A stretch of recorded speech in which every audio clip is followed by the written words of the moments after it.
L'odeur des livres. Les livres. Salut YouTube, ça fait super longtemps. Ça va vous? Parce que moi oui. Beaucoup de choses ont changé depuis ma dernière vidéo, mais on n'est pas là pour ça, car aujourd'hui je vais vous parler de comment est-ce que je lis en paire, parce que j'ai vu ça chez beaucoup de gens. Et j'ai vu d'abord ça chez Sarah Shower, et ensuite chez d'autres gens sur TikTok et tout, qui disent que ce qui les aide vraiment à retenir des informations quand ils lisent, et bah, c'est de lire en paire, c'est-à-dire de lire un bouquin en même temps qu'un autre, et du coup de faire des connexions entre les deux, et du coup et bah, ça aide à retenir. Et c'est ce que j'ai fait cette fois.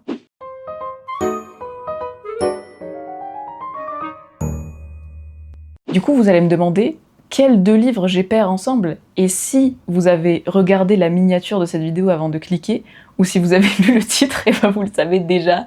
Je ne sais pas pourquoi est-ce que je mets du suspense, mais c'est Braiding Sweetgrass de Robin Wall Kimmerer, bien sûr, et All About Love de Bell Hooks. Voilà, c'est deux de mes bouquins préférés, alors que je viens de les lire, mais je sais que c'est dans mon top et que ça restera dans mon top, parce que c'est tellement bien.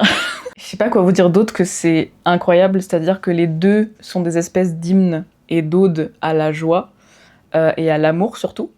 Et en fait, les deux bouquins sont extrêmement humains et remplis d'espoir, sans ignorer le négatif, c'est-à-dire que ça break down tout ce qui va pas dans notre société, et ensuite ça essaye de un, proposer des solutions, et de deux, juste ne pas plonger dans le désespoir, et ne pas plonger dans l'espèce de helplessness, et dans le fait de, bah du coup, tout va mal, donc du coup, j'essaye même pas de faire quelque chose, parce que ça sert à rien d'essayer, parce que tout va mal, parce que ça, c'est de la merde, on est bien d'accord.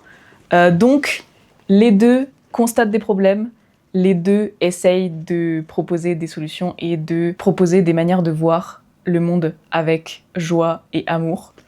Et du coup, et ben en fait, c'était grave pertinent de les paire ensemble, alors que j'ai même pas fait exprès, c'est juste que c'était les deux que j'étais en train de lire en ce moment. Mais du coup, trop bien, j'ai pris plein de notes. Celui-là, je l'ai même annoté... Je sais pas si vous pouvez voir. Ouais, voilà, celui-là, je l'ai même annoté avec des petits marque-pages et tout. Et celui-là, alors je l'ai annoté juste à la main, donc il y a des trucs où j'ai souligné / écrit des trucs dedans. Mais du coup, pour celui-là, j'ai pris des notes dans mon petit carnet ici présent.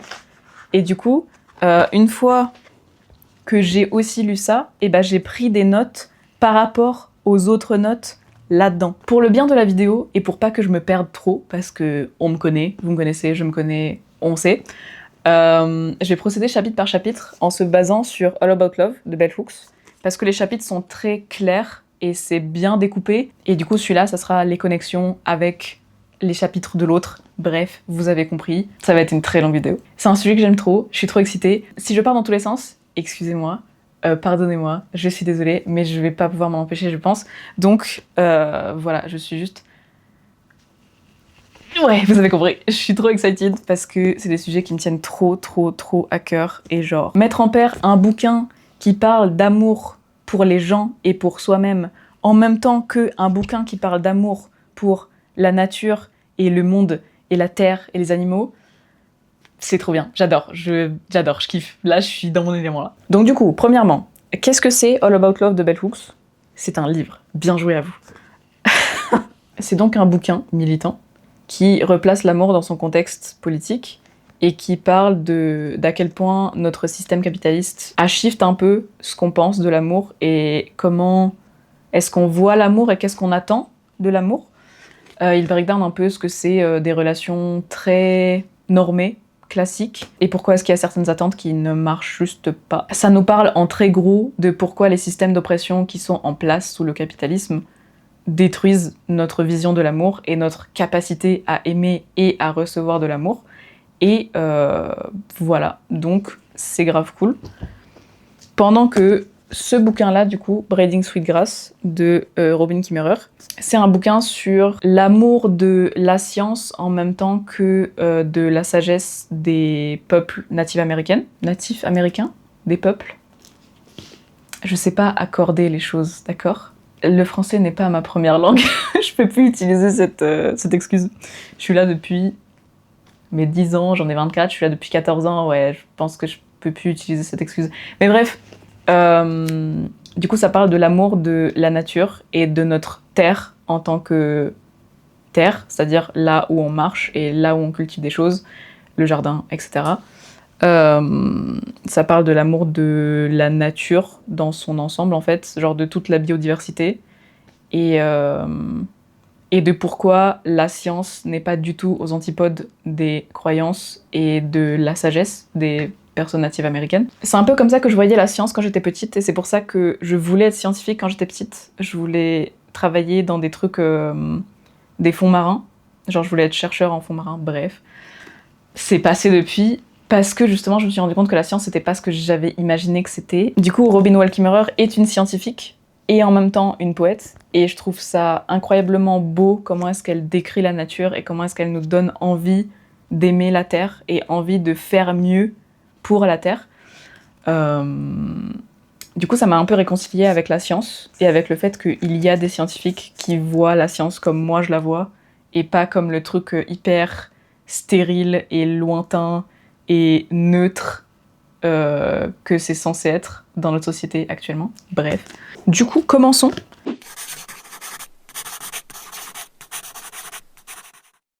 Ok, donc, premier chapitre de All About Love, c'est la clarité. Comment on dit en français? Clarity, Give Love Words. J'aurais peut-être dû l'acheter en français, juste pour pouvoir vous en parler en français, parce que moi je lis tout en anglais. Du coup, ça fuck up un peu les trucs, mais Berudni. Dès le premier chapitre, ça m'a mis une claque. Voilà, ça a monté mes standards directement en matière d'amour et juste de relations, que ce soit amicale, amoureuse, peu importe, de relations humaines à humaines. En fait, dans ce chapitre, elle parle de l'importance de mettre des mots sur ce que c'est l'amour et de mettre une vraie définition de ce que c'est l'amour.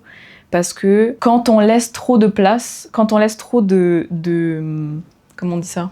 Quand on laisse trop de flou sur la définition de ce que c'est l'amour, et ben en fait on peut tolérer des choses qui sont absolument pas de l'amour. Et c'était mon cas pendant très longtemps.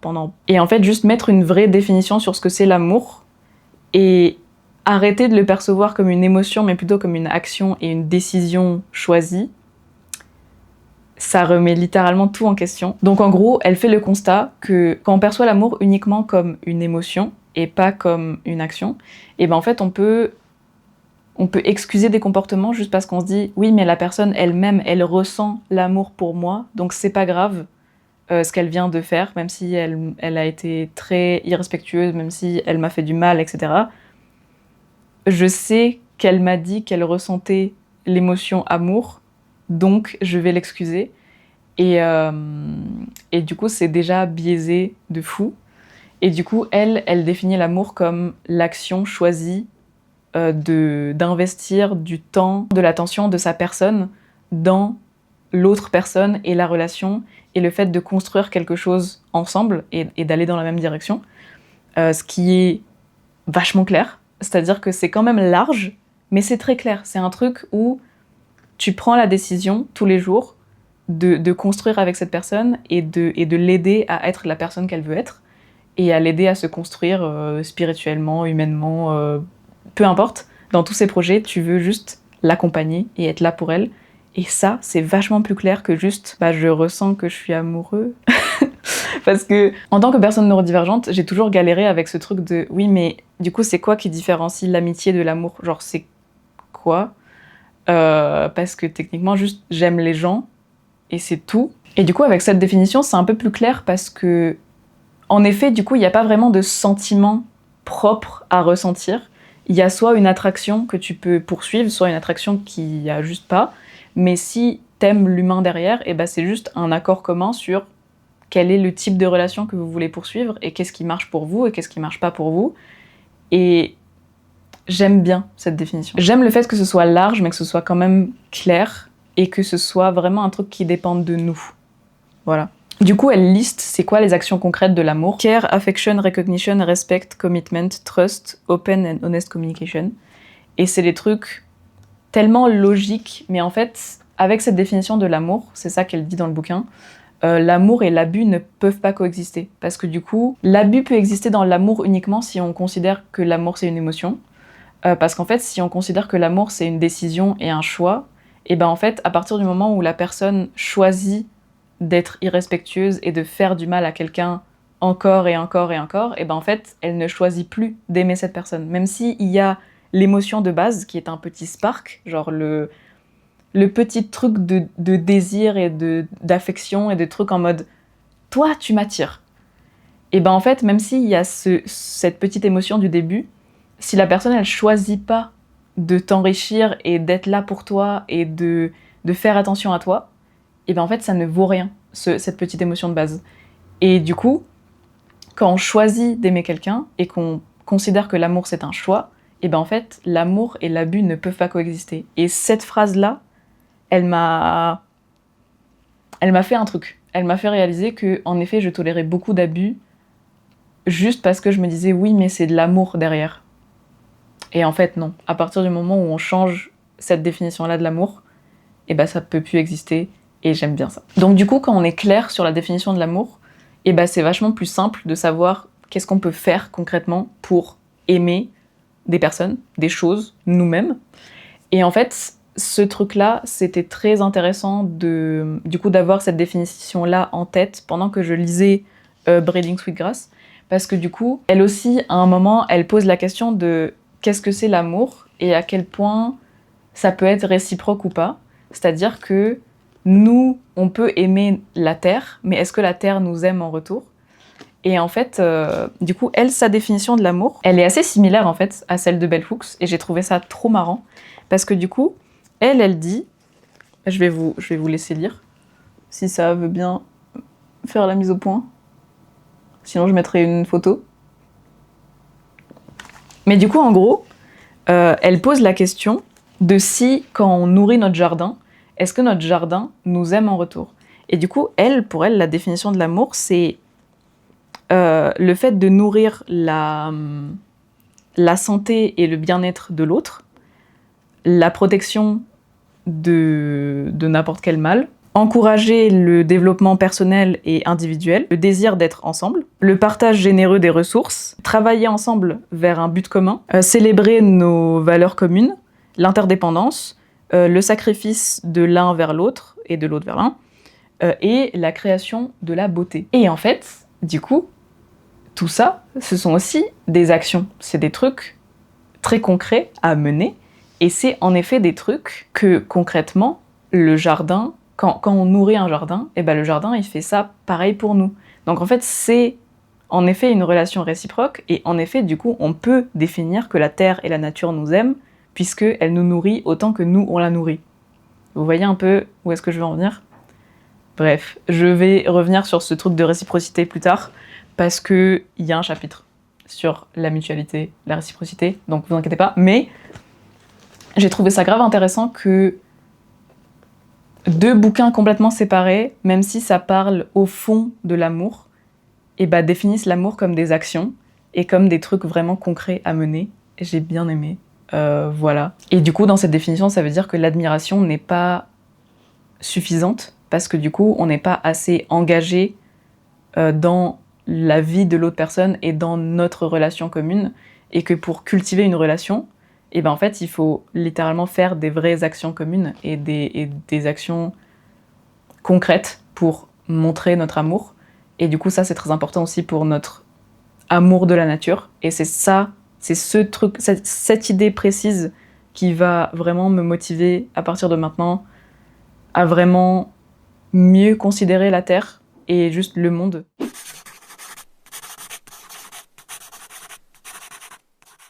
Ensuite, le deuxième chapitre, c'est sur la justice. Et ça parle un peu de comment, en tant qu'enfant, on a très peu de droits. Et en fait, il n'y a personne qui nous représente en tant qu'entité pour nous défendre. Et en gros, le fait que maintenant qu'on a des familles nucléaires, donc c'est-à-dire un père, une mère et les enfants, et pas plus, genre dans un foyer familial, en général, il n'y a que cette petite entité famille, et ben en fait, ça fait qu'il y a très peu il y a très peu d'endroits pour un enfant pour être safe, parce qu'à partir du moment où ses parents pourraient maltraiter l'enfant, et ben en fait, l'enfant, il n'a pas d'autres adultes autour à qui se référer, il y a vraiment juste ses parents. Et du coup, en fait, l'enfant apprend que l'amour, c'est censé être une espèce de récompense, un truc de « t'as fait une chose bien, donc je t'aime », alors que c'est pas du tout comme ça que c'est censé être.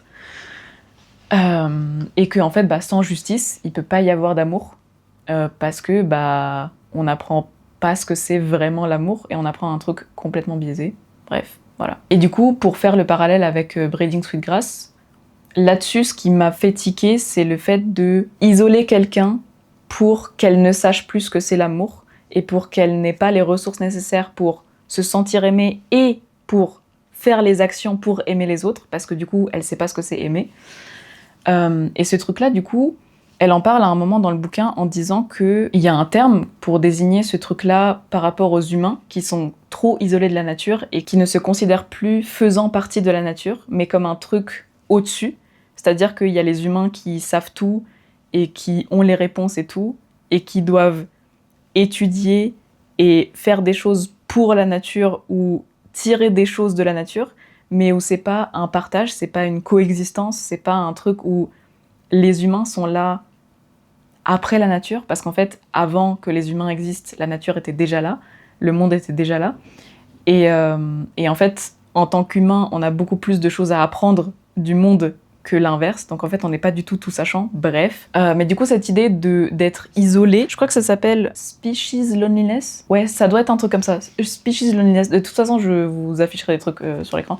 Mais c'est vraiment cette idée de quand on est isolé d'un truc, et en fait on peut pas le découvrir par nous-mêmes. C'est-à-dire que vraiment si tout est fait dans la société pour nous isoler de la nature et de l'amour et du respect de la nature, et en fait on va pas pouvoir le découvrir parce que littéralement tout est design pour qu'on n'y pense même pas.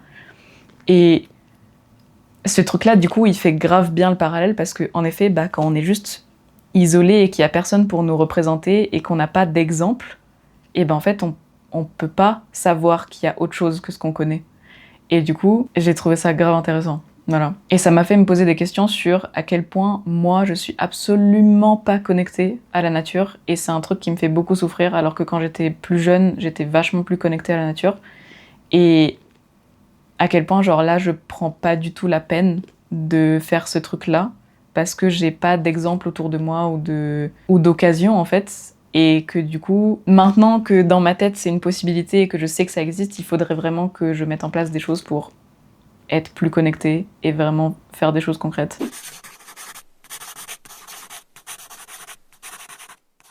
Ensuite, chapitre suivant, chapitre 3, l'honnêteté.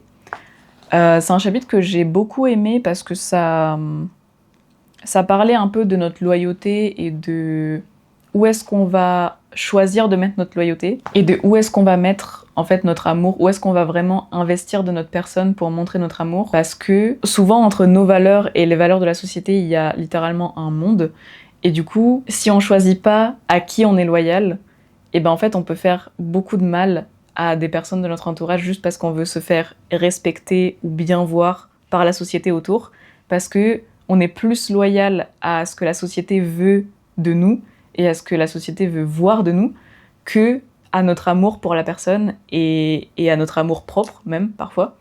Et j'ai trouvé ça grave intéressant de vraiment faire ce questionnement de où est ma loyauté pour de vrai et comment je fais pour changer ma loyauté si elle est du côté de la société pour aller vers la loyauté envers moi-même. Donc le fait de me faire confiance sur plein de choses et le fait de savoir que mon avis est bien plus important que ce que la société veut de moi. Et aussi du coup ma loyauté pour l'amour que j'ai pour les personnes de mon entourage, même si cet amour-là pourrait questionner ce que la société veut de moi, etc. Bref, j'ai trouvé ça grave important. Et du coup, pourquoi l'honnêteté ? C'est parce qu'il faut savoir c'est quoi nos valeurs très exactement, et du coup où va notre loyauté pour de vrai, mais aussi pour qu'on sache c'est quoi nos valeurs, il faut qu'on arrive à ne pas se mentir à nous-mêmes. Et ce truc-là, c'est intéressant, surtout pour des personnes neurodivergentes, je pense, mais pour tout le monde. C'est juste que chez nous, c'est un poil plus extrême. C'est le masking et le fait que, en fait, quand on masque tellement de notre personnalité pour convenir à la société, et parfois on finit par se perdre. Et du coup, en fait, on peut pas vraiment aimer quelqu'un et on peut pas non plus recevoir de l'amour pour de vrai, parce qu'en fait, la personne qui reçoit l'amour et qui donne l'amour, c'est pas nous, c'est quelqu'un qu'on a inventé, c'est quelqu'un qu'on a construit pour la société. Et du coup, c'est un peu cette histoire de si on n'est pas connecté à nous-mêmes, et ben en fait, on peut pas ressentir le mal qu'on peut faire à d'autres gens, vu que c'est pas vraiment nous. Je sais pas si vous voyez ce que je veux dire. Du coup, il y a une espèce de distance entre ce que c'est vraiment nous et ce qu'on donne aux gens. Et du coup, on peut pas vraiment s'y connecter. Et du coup, ça crée des problèmes, quoi.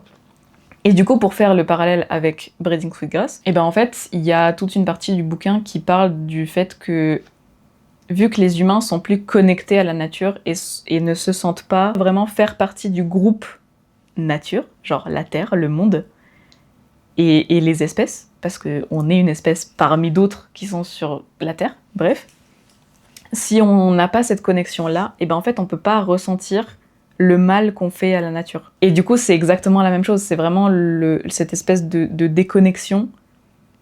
Et genre ce que la société demande de nous, c'est qu'on soit vraiment genre l'humain tout sachant qui est au-dessus de tout, qui s'en fout de tout, voilà. Mais du coup, si on n'est pas connecté à la Terre, évidemment que quand on fait du mal à la Terre, et ben on va pas le ressentir parce qu'on est juste pas connecté. Et du coup, ça aussi, ça m'a rappelé vraiment l'importance d'être authentique. Et pas juste pour nous-mêmes, mais pour aussi tout ce qu'on peut donner aux autres, que ce soit aux gens, que ce soit à la nature, que ce soit aux animaux, peu importe. Mais juste, si on n'est pas authentique, et ben en fait, tout ce qu'on fait, on le fait du mauvais endroit. Et du coup, on peut pas être vraiment vrai avec ce qu'on ressent comme conséquence, vu que les conséquences viennent d'un autre persona qui n'est pas nous. Je sais pas si ça fait sens. Et aussi, il y a un truc sur l'honnêteté, c'est que quand on est vraiment honnête et authentique, on peut un peu plus simplement ressentir que être négatif, c'est pas forcément être réaliste. Et ça, c'est un truc qu'il faut vraiment que je m'enlève de la tête parce que c'est un truc qui est très très ancré. C'est qu'à chaque fois que j'ai envie d'être optimiste, et ben je me dis ouais mais c'est pas réaliste. Alors que être pessimiste, c'est pas plus réaliste qu'être optimiste. Et se préparer à toutes les éventualités mauvaises, à toutes les merdes qui peuvent arriver, et ben en fait c'est pas beaucoup plus réaliste que d'être optimiste. C'est même pas du tout plus réaliste. Du coup, il faut vraiment que je m'enlève cette idée-là de la tête. Et c'est très très présent dans Breeding Sweetgrass. C'est cette idée de faut qu'on arrête de penser que tout est fini et que ça nous sert vraiment à quelque chose de penser négativement et de même pas essayer. Parce que ben en fait, c'est pas comme ça que ça marche. Et si on aime vraiment quelque chose ou quelqu'un, et ben on va tenter des choses et on va essayer de mettre en place toutes les choses qui font que ça pourrait bien marcher et qu'il n'y a pas de point de non-retour, genre ça n'existe pas. Il faut essayer, essayer, essayer, essayer, essayer et en fait il n'y a que ça. Donc ouais, j'ai bien aimé cette idée-là et je pense que je vais la garder. Enfin, c'était déjà là avant, mais ça renforce le truc, donc c'est cool.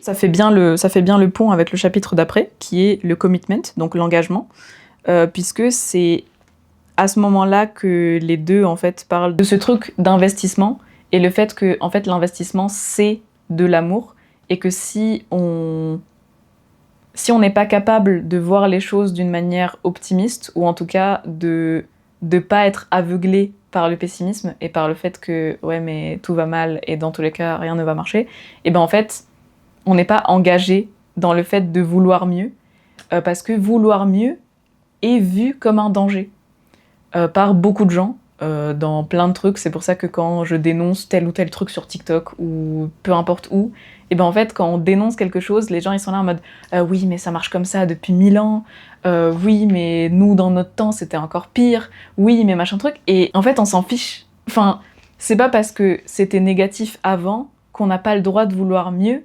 Et c'est pas parce que on a été brainwashed et qu'on nous a martelé qu'il fallait qu'on accepte que c'était de la merde qu'on peut pas vouloir mieux et qu'on peut pas se battre pour vouloir mieux. C'est pas être naïf que de vouloir mieux et de se battre pour que ça soit mieux. Et du coup, ça, c'est un engagement très concret et c'est encore une fois une décision, un choix qu'on doit faire tous les jours. Et les deux en parlent très bien. Et ça revient du coup au truc de la loyauté. Il faut qu'on s'engage à être loyal à nous-mêmes et à être loyal aux gens, à être loyaux, du coup. Bref, aux gens autour de nous. Et ouais, j'ai bien aimé cette idée. Sachant que du coup, Bell Hooks, elle parle de l'estime de soi comme vraiment un exercice, un entraînement, un truc qu'on doit faire littéralement tous les jours, une pratique, de se défendre et être nous authentiquement dans n'importe quelle situation et de pas s'écraser pour la perception de qui que ce soit en dehors ou pour telle ou telle règle, et d'être vraiment nous à 100%, être droit dans nos bottes et donc être loyal envers nous-mêmes. Et d'abandonner ce pattern qu'on a tous appris de juste going along, genre de suivre la masse et de suivre ce qu'on est censé faire selon les critères de la société. Nous vivons dans une saucisse.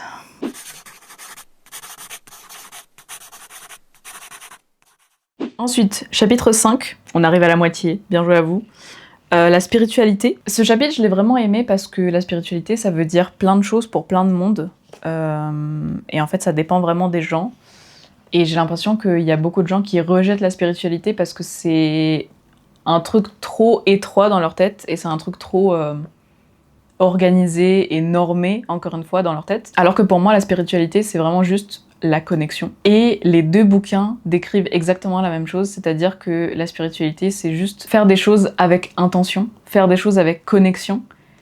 Et du coup, c'était très rafraîchissant de lire des trucs sur la spiritualité qui étaient aussi larges, entre guillemets, et qui parlaient vraiment juste de l'intention que tu mets dans faire des choses et dans les cérémonies qu'on peut faire, dans le sens vraiment genre rituel et célébration. Ouais, je sais pas comment dire. En fait, cérémonie, j'ai l'impression que ça a été utilisé à tort et à travers pour tout et n'importe quoi.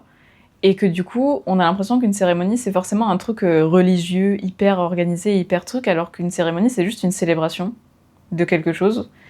Et du coup, dans Braiding Sweetgrass, elle parle du fait que aujourd'hui, les cérémonies, c'est des trucs uniquement basés sur la culture et plus du tout sur la gratitude et juste le fait d'être en vie et genre les saisons et la nature et juste rendre à la terre ce qu'elle nous donne en célébrant son existence.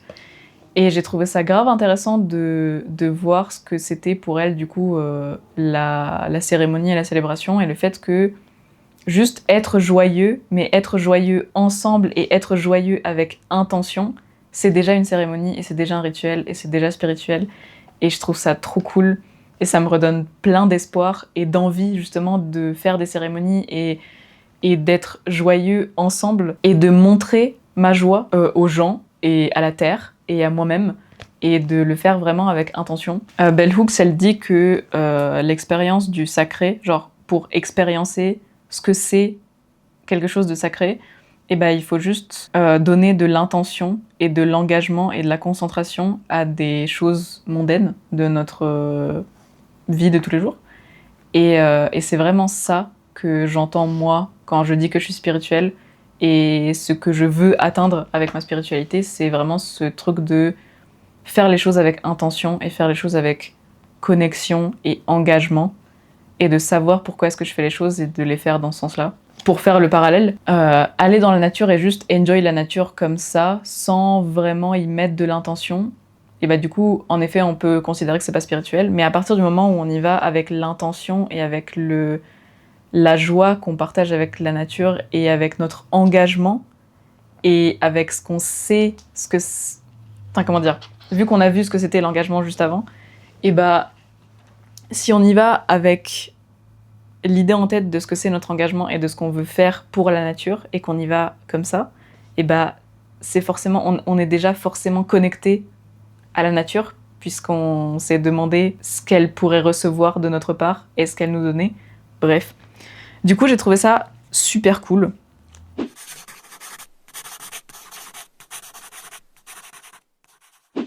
Et ensuite, chapitre 6, les valeurs. On y revient. Bell Hooks parle d'une éthique de l'amour, d'une éthique de... Ouais, c'est ça, éthique de l'amour, love ethic. Oui, une éthique de l'amour parce qu'elle parle du fait qu'il y a beaucoup de gens qui ont des valeurs dans leur tête mais qui n'arrivent pas à les respecter dans leur vie de tous les jours. Et du coup, elle décortique un peu à quel point il y a plein de gens qui ont des valeurs mais qui n'osent même pas les respecter par peur, parce que notre société nous apprend à avoir peur de tout et n'importe quoi, et que c'est comme ça que ça marche le mieux pour nous garder silencieux et pour qu'on soit pas authentique, parce que quand on a peur, on n'a pas envie d'être reconnu. Quand on a peur, on n'a pas envie que les gens nous voient pour qui on est. Quand on a peur, il faut qu'on arrive à être le plus invisible possible et le plus pareil que tous les autres pour qu'on puisse pas nous démarquer et pour qu'on puisse pas nous montrer du doigt. Et ce truc-là, c'est un truc qui me parle énormément parce que c'est comme ça que j'ai été élevée.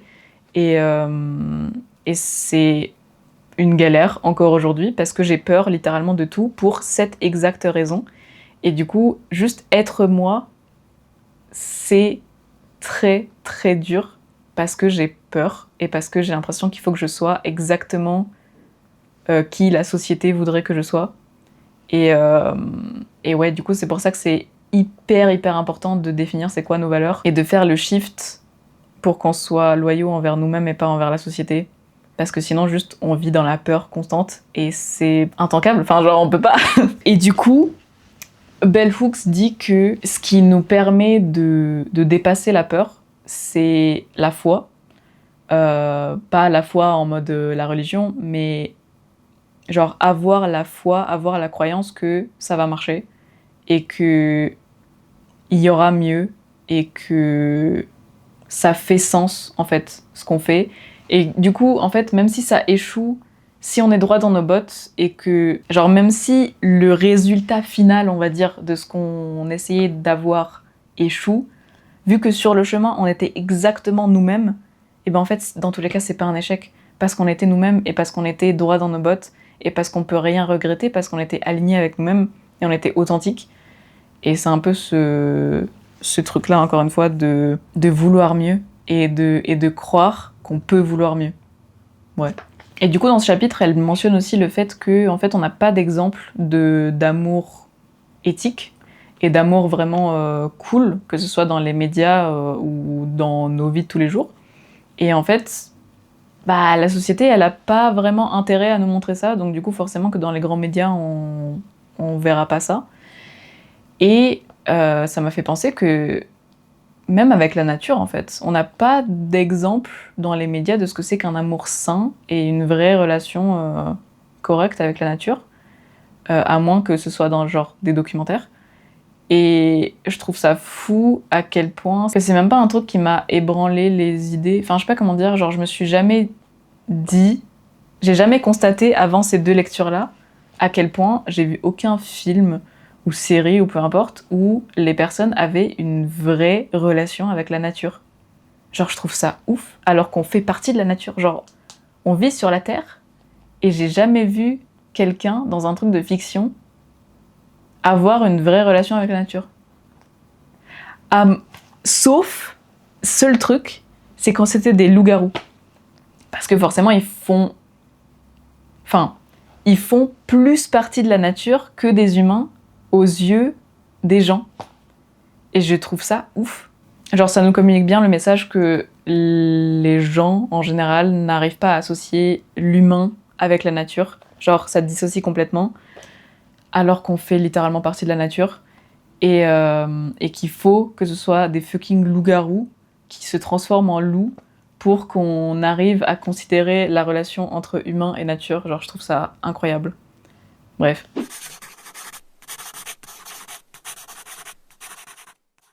Ensuite, chapitre 7, c'est Greed. Donc, je sais pas comment on dit ça en français. C'est sur le fait que dans notre société, on a beaucoup besoin de résultats instantanés, de trucs rapides, qu'on voit tout de suite ce que ça fait, qu'on ait le résultat dans les mains et qu'on puisse vraiment genre le voir, le quantifier et le montrer aux autres. Et qu'en fait l'amour ça marche pas comme ça parce que c'est des actions que tu fais pour l'autre et pour votre relation et que c'est des trucs qui sont pas visibles. Donc en fait, le fait qu'on soit... le fait qu'on nous demande de montrer notre amour, ça nous met une pression supplémentaire parce qu'en fait, c'est pas possible comme ça. Enfin, en tout cas, pour des personnes extérieures à la personne à qui on veut juste nous communiquer notre amour, bref. Et que du coup, on veut toujours prendre et on veut pouvoir montrer nos statistiques et montrer à quel point on est bon dans ci ou dans ça, et que du coup, en fait, on s'arrête jamais pour savoir ce qu'on a déjà et pour être reconnaissant pour ce qu'on a déjà. Et ça, c'est extrêmement, extrêmement présent dans Braiding Sweetgrass, parce que du coup, elle parle de l'éthique de l'éthique de l'entièreté. Non, Ethic of Fullness, voilà, en anglais.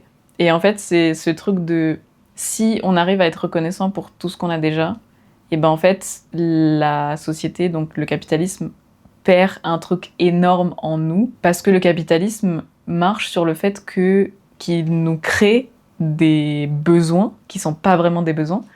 Donc il nous invente des besoins pour pouvoir les combler, et tout ça dans l'urgence.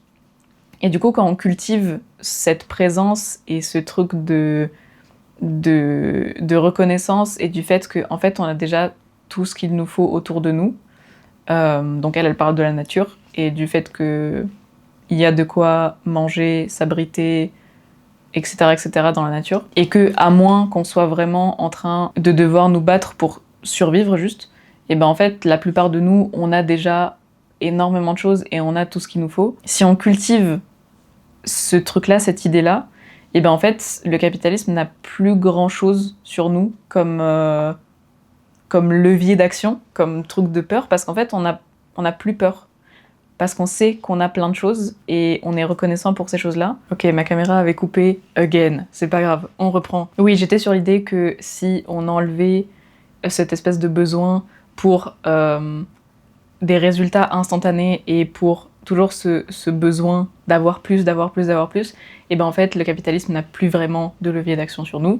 Et du coup, si on a déjà tout, enfin si on considère dans notre tête et si on voit le monde sous le prisme de on a déjà tout, et ben en fait on peut pas être corruptible, et ça c'est cool.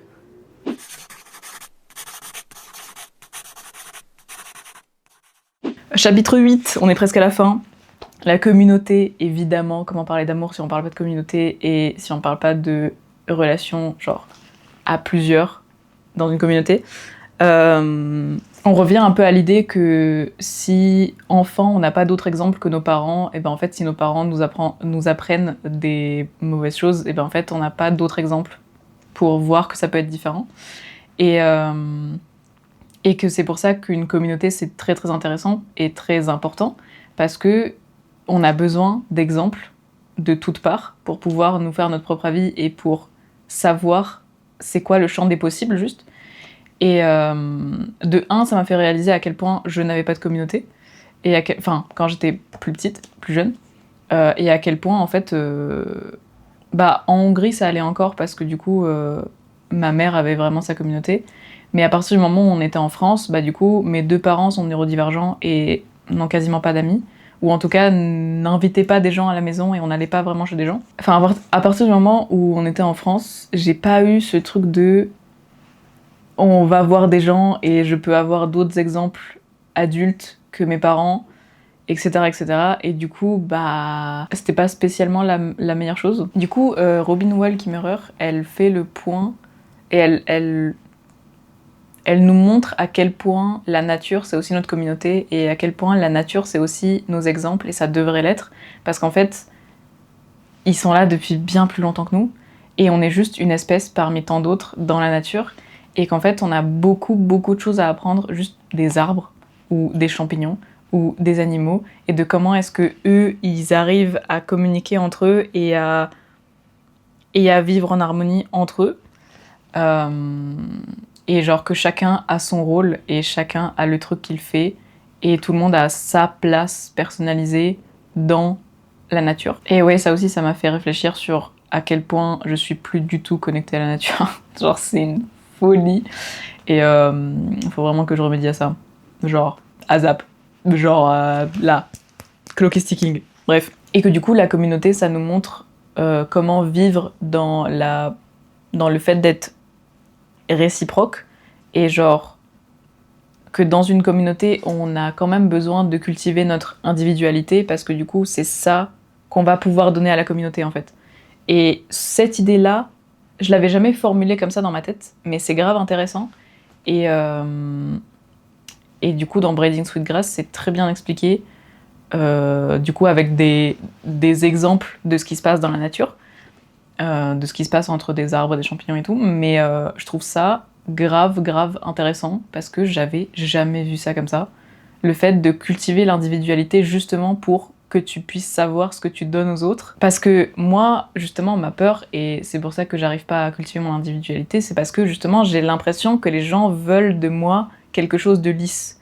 Mais du coup, bah non, parce qu'en fait, je peux pas donner quelque chose qui est spécifique à moi, donc ce n'est plus intéressant. Voilà, du coup, j'ai bien aimé cette idée-là. Et du coup, il y a toute l'idée de l'interdépendance qui est expliquée dans les deux bouquins, d'ailleurs. Mais surtout, enfin, c'est vachement plus imagé dans Braiding Sweetgrass parce que du coup, à chaque fois, elle nous écrit comme des petites histoires sur quel arbre a quel rôle dans la biodiversité de telle contrée et quel fruit vient de où et de quelles plantes grandissent ensemble pour pouvoir encore mieux grandir, genre l'une et l'autre. Et du coup, c'est en même temps de la survie, mais c'est en même temps, genre, elles cultivent leur relation pour qu'elles puissent déjà de un vivre, mais du coup être ensemble. Et du coup, je sais pas, j'aime trop ces images-là et j'aime trop les petites histoires sur des trucs vachement pointus sur la science de la nature, mais expliqué avec un tellement bon storytelling que du coup, genre, t'es hooked, même s'il y a des mots que tu comprends pas parce que c'est des mots un peu, juste scientifiques, quoi. T'es là, genre, ok, dis-moi plus, et j'aime trop, genre, c'est trop bien.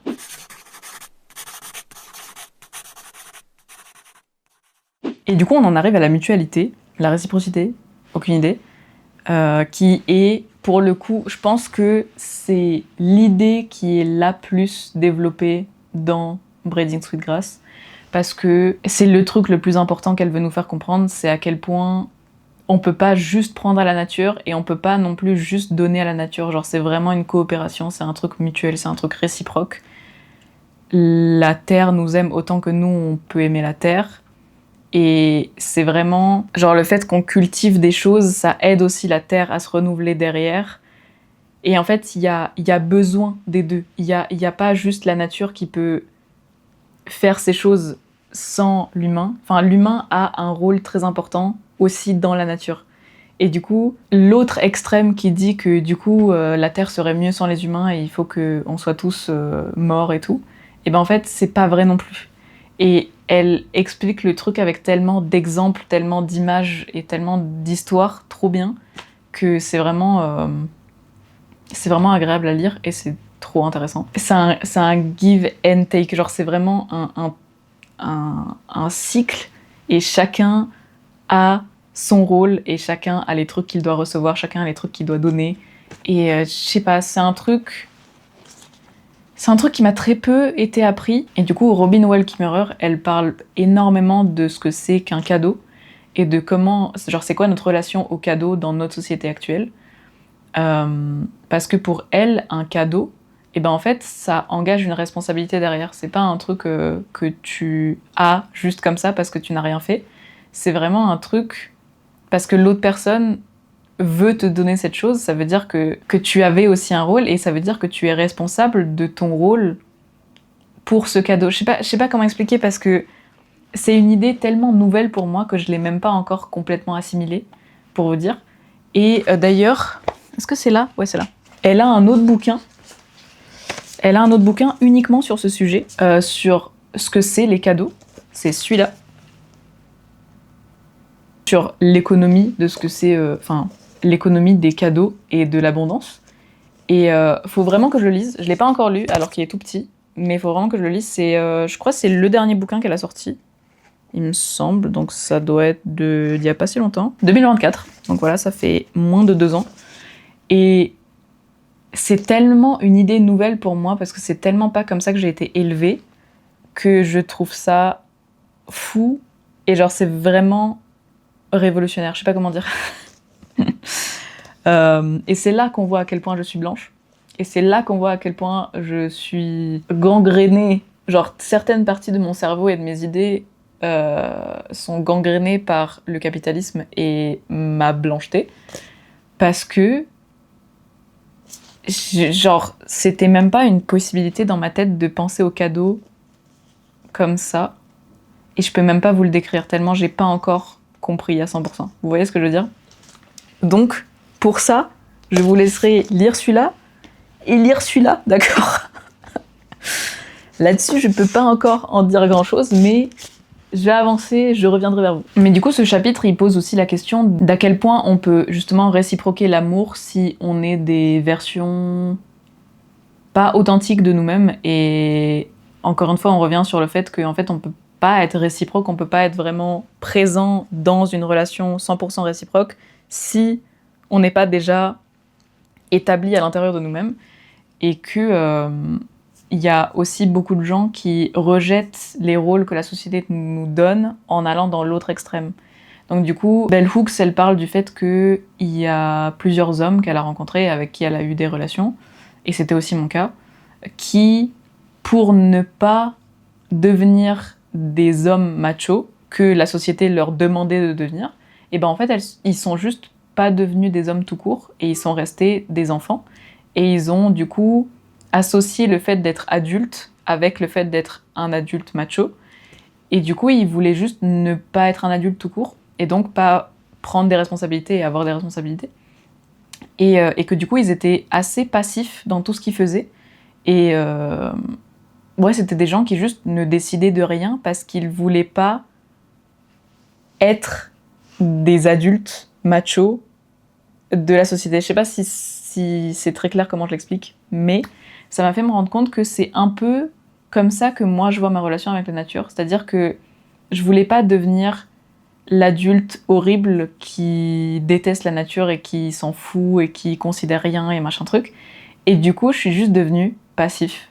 Parce que, genre, dans ma tête, la seule autre alternative à ne pas devenir un adulte horrible avec la nature, c'était juste ne pas avoir de relation tout court avec la nature. Et, euh, et du coup, ne pas avoir de responsabilité, genre repousser toute responsabilité et toute décision et tout engagement envers la nature pour pas risquer que ce soit un engagement nul et mauvais. Et ça m'a fait réfléchir sur plein de trucs et sur comment je vois ma relation avec la nature. Et du coup, il y a une phrase dans All About Love qui m'a fait tiquer un peu, c'est « Giving is also the way we learn how to receive ». Donc la manière... Enfin, donner, c'est aussi comment est-ce qu'on apprend à recevoir.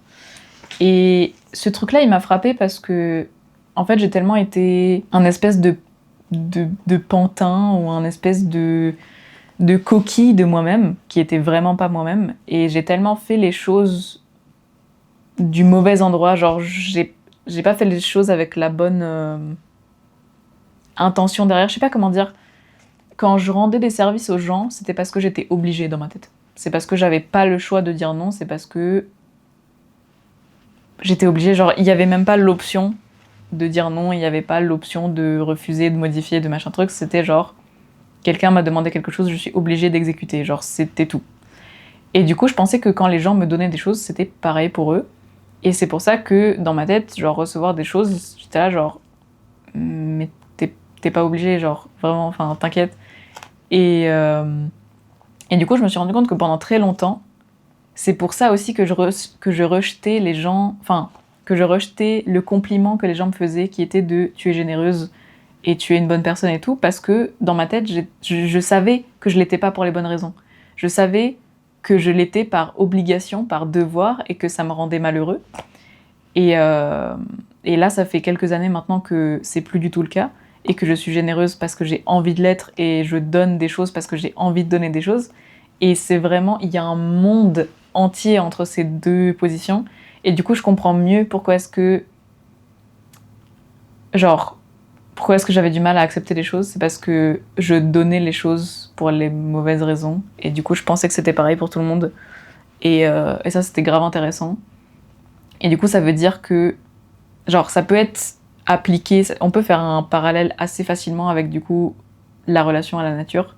Parce que du coup, genre, si on donne rien, c'est normal qu'on se sente un peu coupable que la nature nous donne des choses si nous, on n'arrive pas à lui donner des choses. Je sais pas si ça fait sens ce que je dis. Mais bref.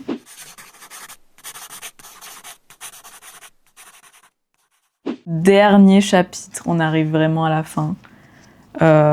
C'est la romance. Et en fait, Bell Hooks, elle parle du fait que l'amour ne peut pas nous sauver si on ne veut pas être sauvé par l'amour. Et j'ai fait un parallèle assez rapidement, mais je me souviens même pas exactement pourquoi. Mais j'ai tout de suite vu le parallèle avec Braiding Sweetgrass parce que vers la fin du bouquin où elle fait sa conclusion sur justement quoi faire pour le monde et pour la Terre, et ben elle dit Action on behalf of life transforms as we work to heal the earth heals us.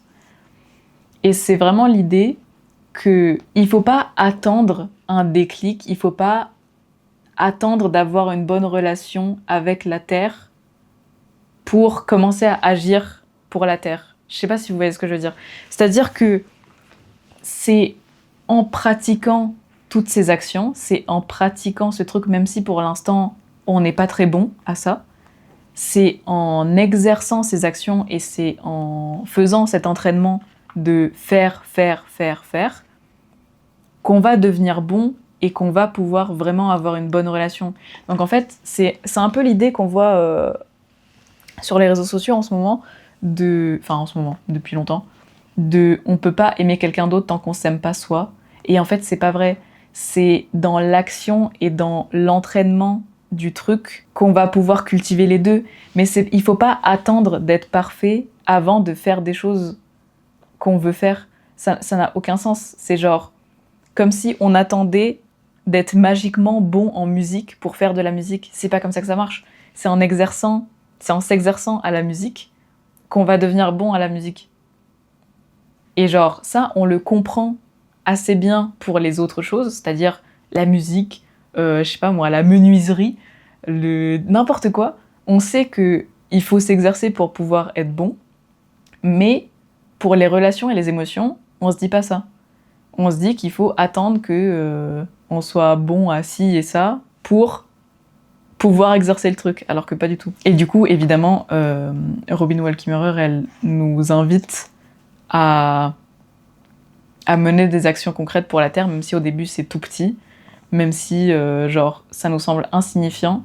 En fait, c'est l'entraînement, c'est l'intention qu'on va mettre dedans, l'intention et l'attention qu'on va mettre dedans, qui va faire qu'on va s'exercer et qu'on va devenir de mieux en mieux et qu'on va pouvoir faire des choses de plus en plus grandes, si on a envie.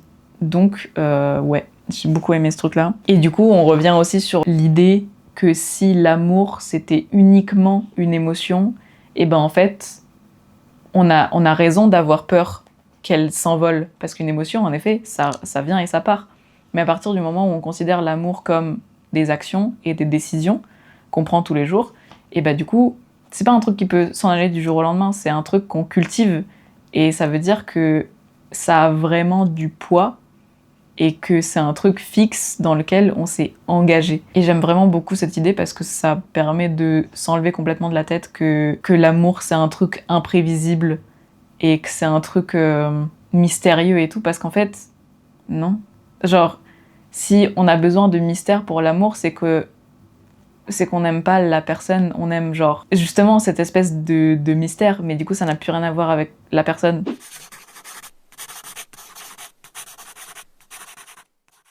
Bref, du coup, en résumé, j'ai appris beaucoup de choses sur ce que c'est l'amour, et sur ce que c'est pour moi, et sur ce que je veux que ça soit pour moi, et sur comment est-ce que j'ai envie de l'exercer.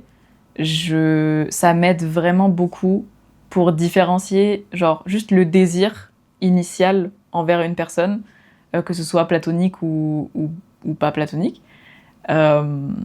Mais de savoir différencier ce truc-là, et de savoir aussi qu'une émotion, ça ne demande pas forcément que j'agisse dessus. Je sais pas comment dire ça. C'est-à-dire qu'avant, je pensais que dès que j'étais attirée par une personne, il fallait que j'agisse dessus, parce que ça voulait dire que j'aimais cette personne. Mais en fait, non. Genre, je peux être attirée par quelqu'un et choisir, genre décider de ne pas entreprendre de l'aimer, ou en tout cas de pas entreprendre de l'aimer dans un couple et de l'aimer uniquement en tant qu'ami, ou même pas, genre si c'est une personne que j'estime qui n'a pas la volonté de prendre les mêmes décisions que moi pour notre relation commune, Et bah du coup, j'ai le droit de moi non plus pas prendre ces décisions-là et juste de pas entreprendre une relation quelconque, que ce soit amicale ou pas amicale. Et ouais, avec lui, j'ai appris beaucoup de choses sur les arbres. Et moi, j'adore les arbres, donc trop bien. J'ai appris plein de trucs sur les champignons, et ça, c'est trop cool aussi. Et sur comment certaines plantes marchent ensemble. Genre, ouais, la nature, c'est trop bien. Genre, vraiment, j'ai ignoré ça beaucoup trop longtemps, alors que quand j'étais enfant, j'adorais ça. Genre, j'adorais la forêt. Et encore aujourd'hui, mais juste, je mets pas le temps. Et en fait, je m'engage pas, je prends pas l'initiative et la décision d'aimer la nature. J'ai que le spark, genre l'attraction, mais je prends pas la décision de l'aimer et de lui montrer que je l'aime. Et il faut vraiment que je le fasse. Donc, ouais. Il y a évidemment 1000 heures encore de contenu que je pourrais faire sur ces 2 bouquins, parce que évidemment là je les ai survolés, mais vraiment à la surface. Mais du coup, lisez les 2. Par pitié, lisez les 2. Et si vous les lisez ensemble, ou en tout cas, genre d'abord l'un et après l'autre, genre très rapprochés, vous allez pouvoir voir les parallèles aussi. Et c'est trop bien. Enfin, vraiment, genre, c'est trop bien. Je crois que ça, c'est disponible en français. Ça, je suis pas sûre. Faut que je regarde. Donc, voilà, je vous laisse aller voir tout ça. Je pense que vu que je les ai lus ensemble, et ben, je vais vachement mieux les retenir. Genre, vraiment, c'est la première fois que je lis 2 bouquins ensemble exprès, genre avec intention. Parce que souvent, j'ai plusieurs lectures en même temps. Mais du coup, je fais pas spécialement intentionnellement des parallèles. Et là, ça s'est fait naturellement. Et en fait, au bout d'un moment, je me suis dit, mais en fait, je fais tellement de parallèles, là, il faut que je note des choses. Donc voilà, c'est en effet une très bonne manière de retenir beaucoup plus d'informations. Et bah, je suis pas booktubeuse, mais si ça vous intéresse que je vous partage d'autres lectures, n'hésitez pas à me le dire en commentaire, bien sûr. Et juste à discuter en commentaire en vrai de vrai, parce que genre discuter sur ce genre de sujet, c'est trop bien. Donc n'hésitez pas. J'espère que ça vous a plu. Bonne lecture à vous, et puis des bisous, à la prochaine!